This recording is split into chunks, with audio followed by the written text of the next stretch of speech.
I'd never felt important to that God. But Allah in the Quran feels like what I wanted a God for me to be. And the amount of times in the Quran that he reiterates that he is merciful and forgiving, and that he knows us. He knows us. And the God of the Bible said that too, but it was always under threat. And I would rather worship someone. If I'm going to accept the idea that there is an entity out there that I should worship, I would rather worship someone who is kind and rules with love and not with fear.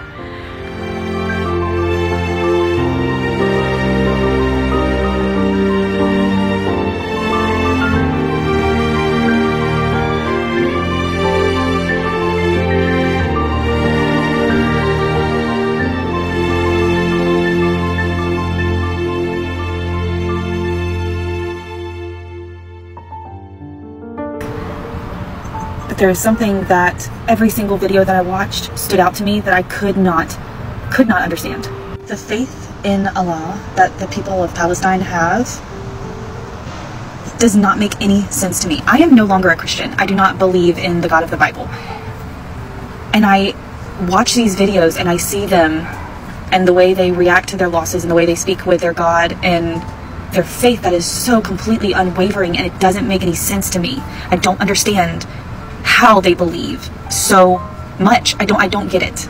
I know the story of Job. I know, like, the Lord giveth and the Lord taketh away. Blessed be the name of the Lord. I know all of that. That was exactly what I was told to believe. But it was never to the extent of their faith. Their faith feels 10 times what ours was. And so I decided to buy a Quran and to start reading it, because I need to understand, with everything that these people are going through, how they can still go to their God and worship him. There is an Islamic center in the city where I live, and honestly it would be such a gift to be able to visit and just ask questions, because I don't understand. And I have been mourning for 3 weeks for the absolute tragedies that we have been seeing, but they are the strongest people I have ever seen in my life, and they believe so deeply, and I need to know why. So it's Free Palestine in this house, and we are boycotting, and we are writing letters and emails and making phone calls, and we will not look away.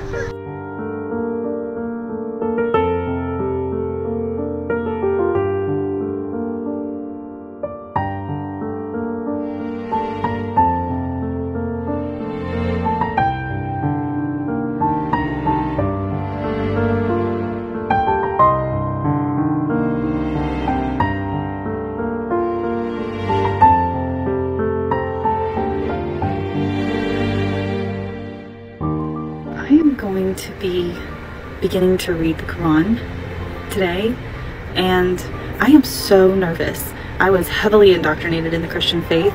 I don't have any Muslim friends for me to ask questions about things, and the Islamic center that was here in the town where I live has shut down. My intention in reading is to try to get a better understanding of this faith that I am seeing exemplified by the Palestinian people right now, because it is a level of worship and adoration that is unmatched in any religion I have ever seen or been a part of before. I want to be respectful in how I approach this book. From everything that I have seen and heard on here already, it seems like a beautiful, wonderful book. I know there may be an issue with the fact that I am queer and interested in Islam, but I have not been able to stop thinking about their faith since the first videos came out of the attacks on the people in Gaza. I will let y'all know if anything really jumps out to me.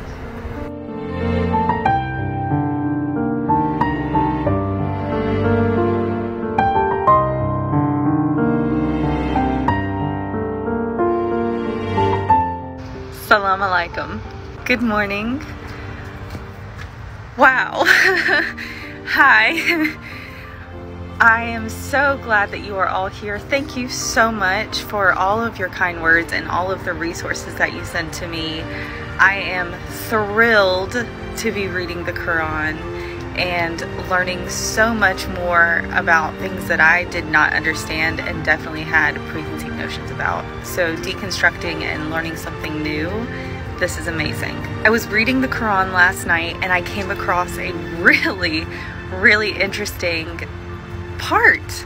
I never knew, even growing up Christian and reading the Bible, I never knew that Mary had a backstory. It was never talked about. I did not know where Mary came from, other than the fact that she was from the town of Nazareth. Okay, I want to read this part. God chose Adam, Noah, Abraham's family, and the family of Imran over all other people. In one line of descent, God hears and knows all. Imran's wife said, "Lord, I have dedicated what is growing in my womb entirely to you, so accept this from me. You are the one who hears and knows all." But when she gave birth, she said, "My Lord, I have given birth to a girl." God knew best what she had given birth to. The male is not like the female.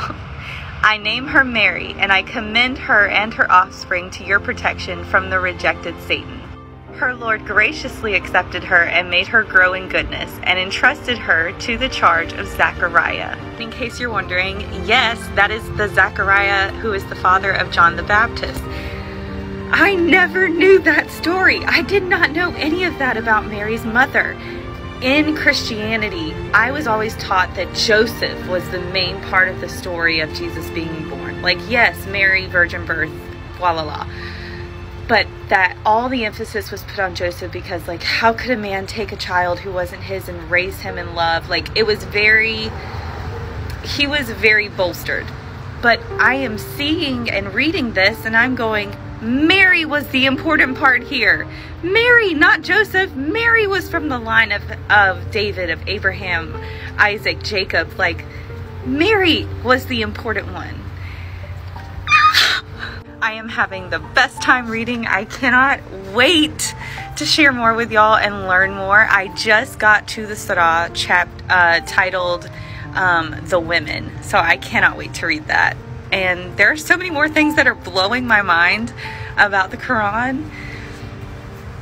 I am overjoyed right now. It is incredible. I love it so much, so much.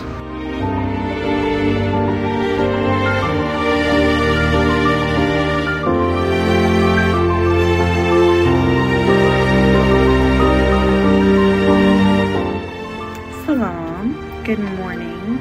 I want to share a part of the Quran that resounded with me greatly last night.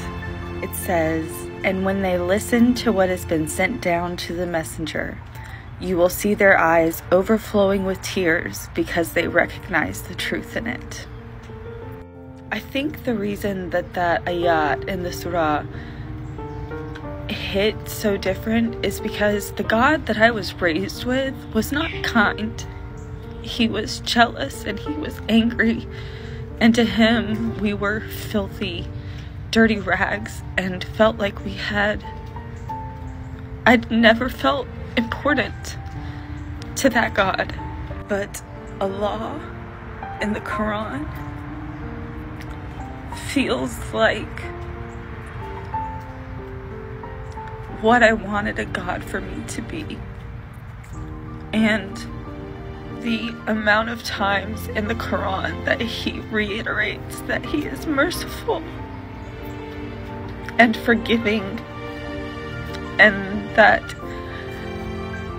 he knows us. He knows us. And the God of the Bible said that too, but it was always under threat. And I would rather worship someone. If I'm going to accept the idea that there is an entity out there that I should worship, I would rather worship someone who is kind and rules with love and not with fear. I don't know what will come from this. I know my heart has been pulled to this, and I don't think that is something that I should take lightly. I did find a mosque nearby that I am hoping I will be able to reach out and just get some clarification on things. I so appreciate every single one of y'all cheering me on for reading it, and all of the blessings that you've sent me and my family. This is a very mentally, emotionally challenging change of view. But I'm so grateful for the opportunity to get to learn about it and not be stuck in what I was. I will not make a decision yet on my own beliefs, but I am continuing to read the Quran, and I feel so pulled to it, like reading a novel almost, even though it's not that at all. And we will see what happens.